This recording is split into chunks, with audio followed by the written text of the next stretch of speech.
Muchas gracias, buenos días. Bueno, en primer lugar, muchas gracias a Ana por su anfitrionía en este lugar bello,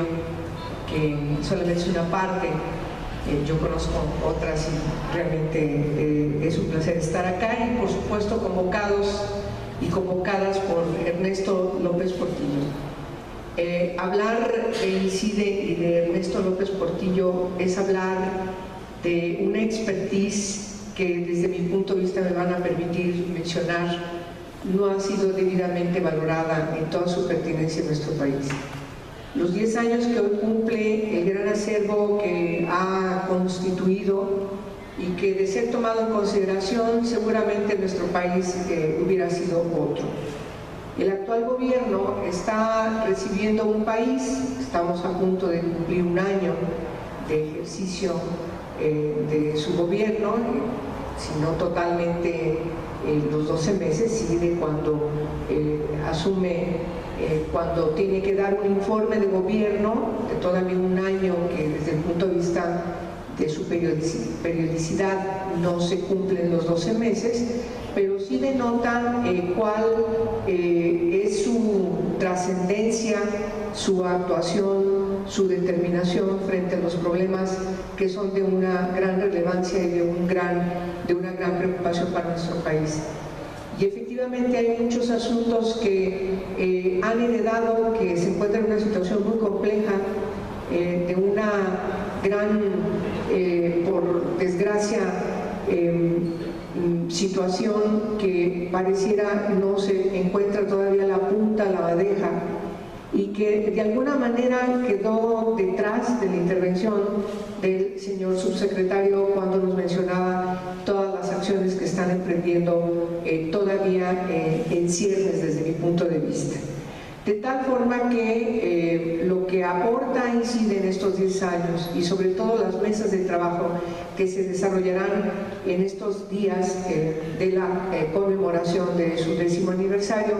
desde mi punto de vista tienen que ser tomadas en consideración irrestrictamente para que coadyuven, para que aporte las directrices, los lineamientos de cómo se tiene que constituir la actuación del Estado mexicano, tanto los gobiernos a nivel federal como a nivel local y por supuesto municipal. En ese sentido celebro mucho la participación también en esta mesa del presidente municipal de Querétaro, porque me parece que ahí es donde está el trabajo más importante que tiene que desarrollarse en nuestro país. Si no trabajamos en los ámbitos municipales para la prevención, no solamente para la atención, para la prevención de todas las causas que llevan a sufrir situaciones de violencia, situaciones de inseguridad, tomando por supuesto la opinión de las organizaciones de la sociedad civil que trabajan en los barrios, en las colonias, en las poblaciones, en cada una de las cuadras, en los municipios, entonces el país no va a tener realmente condiciones de resolver y de construir el tejido social que hace falta, por supuesto, tomar, desde mi punto de vista, muy modesto, tomar la determinación más trascendental en el ejercicio de la política. Yo quiero aprovechar para mencionar que esta preocupación desde la Comisión de Derechos Humanos en el Senado de la República, que me honro en presidir, por supuesto que estamos desarrollando una serie de actividades que me parece son también trascendentales y que simplemente las menciono porque yo no puedo hablar de esta preocupación, de estos señalamientos, sin que también a casi prácticamente un año de asumir mi responsabilidad como senadora de la República y un poco menos como presidenta de la Comisión de Derechos Humanos, claro que tengo yo también que rendir cuentas de lo que estamos haciendo.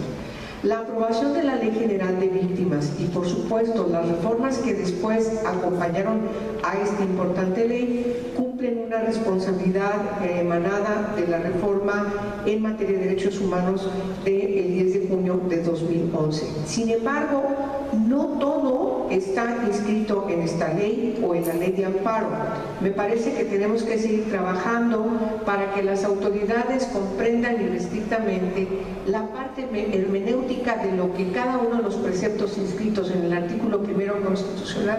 tienen que tomarse en consideración. Por supuesto, las reformas a la ley orgánica de la Administración Pública Federal y el establecimiento de controles parlamentarios para el funcionamiento y la rendición de cuentas de las instituciones de seguridad pública. Yo creo que esa es una herramienta legislativa muy importante. La comparecencia del secretario de Seguridad Pública del sexenio pasado para que explicara las razones de su negativa a acatar las recomendaciones de la Comisión Nacional de Derechos Humanos. Fue una primera acción ya donde se aplicó el precepto constitucional y la Comisión, después de girar recomendaciones, al no ser desde su criterio acatadas, entonces el Senado y la Comisión de Derechos Humanos procedió a, por primera ocasión, solicitar la comparecencia del secretario de Seguridad Pública. Trabajos para la elaboración de la nueva ley de ejecución penal. Es un tema de gran relevancia que lo hemos platicado con Ernesto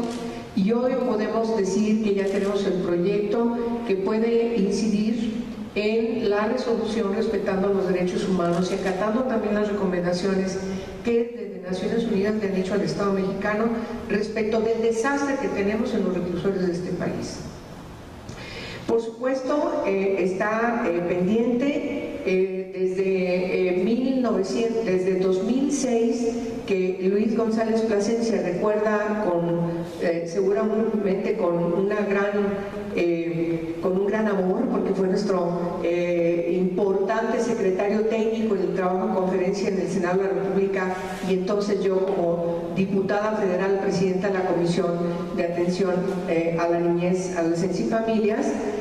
cuando reformamos el artículo 18 constitucional para derogar el sistema tutelar en este país, la gran cantidad de eufemismos que contravenían la Convención sobre Derechos de la Niñez, y creamos el Sistema Nacional de Justicia para Adolescentes Infractores. Es decir, fue la primera gran reforma en materia del derecho a debido proceso legal y, por supuesto, en la Constitución en esta materia. Empezamos en nuestro país el proceso para configurar los juicios orales en materia de adolescentes que han cometido alguna infracción a los ordenamientos penales. Por supuesto que derivado de esta gran reforma trascendental e estructural, en el país se empezó a constituir el sistema de justicia para adolescentes infractores y entonces no pudimos reformar el 73. Ahora, después de conocer lo que está pasando en las entidades federativas y por supuesto en vista de que no pudimos lograr los consensos de nuestra colegisladora respecto de la Ley Federal de Justicia para Adolescentes Infractores, que Dios conoce muy bien, ahora estamos emprendiendo una reforma a la Constitución para volver a nuestra intención de constituir un sistema nacional para que pueda dotar de las directrices en las que tienen que fundarse todos los ámbitos locales en la atención, prevención y por supuesto el tratamiento de adolescentes que han cometido alguna infracción a las leyes penales, y por supuesto resolver lo que tiene que ver con la materia federal. Las reformas a la ley para prevenir, sancionar y erradicar la tortura, a efecto de modificar el tipo penal y ajustar nuestra legislación a los preceptos de la Convención Interamericana, por supuesto que es una de las tareas más importantes que realizamos en nuestra comisión. Hoy estamos esperando que nuestra colegisladora apruebe las adecuaciones que hicimos a esta reforma para tener en el espectro de nuestro marco jurídico fundamental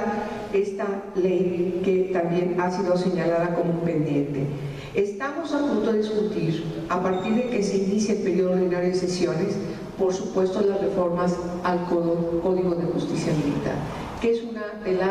de las 3 recomendaciones que no fueron aceptadas por el Estado mexicano hace 4 años,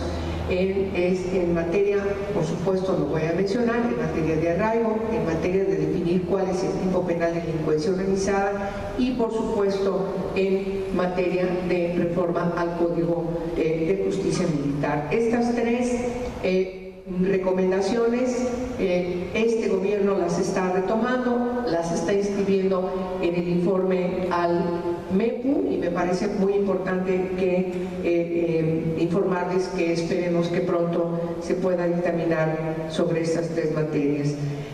La reforma al Código Penal Federal y a la Ley Orgánica de la PGR en materia de delitos contra periodistas o que atenten contra la libertad de expresión.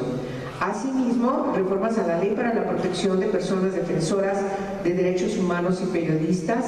que creemos son relevantes para que podamos reacondicionar el mecanismo que hoy está funcionando, pero nos parece que en su práctica tenemos que tomar algunas medidas para que efectivamente pueda ser eficaz. Hay una ley muy importante que es la Ley General contra Trata de Personas, que creemos que no cumple los objetivos que mandata la Constitución, y hoy estamos en proceso también de una reforma fundamental a esta ley, que prácticamente también es una de las reformas con las que vamos a recibir el próximo periodo de sesiones.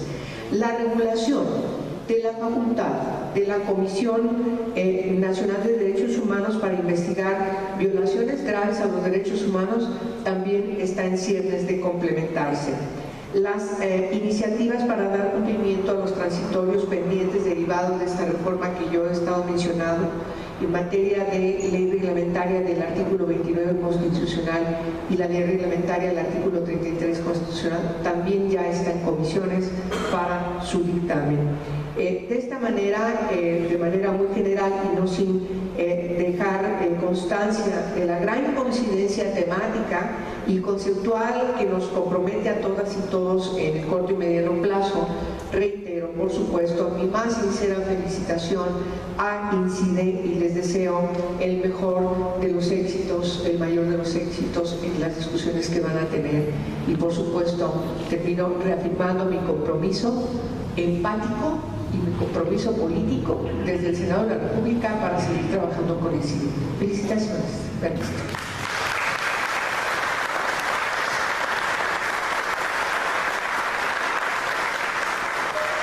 Muchas gracias por sus palabras, senadora Angélica de la Peña. Nuestro siguiente orador esta mañana es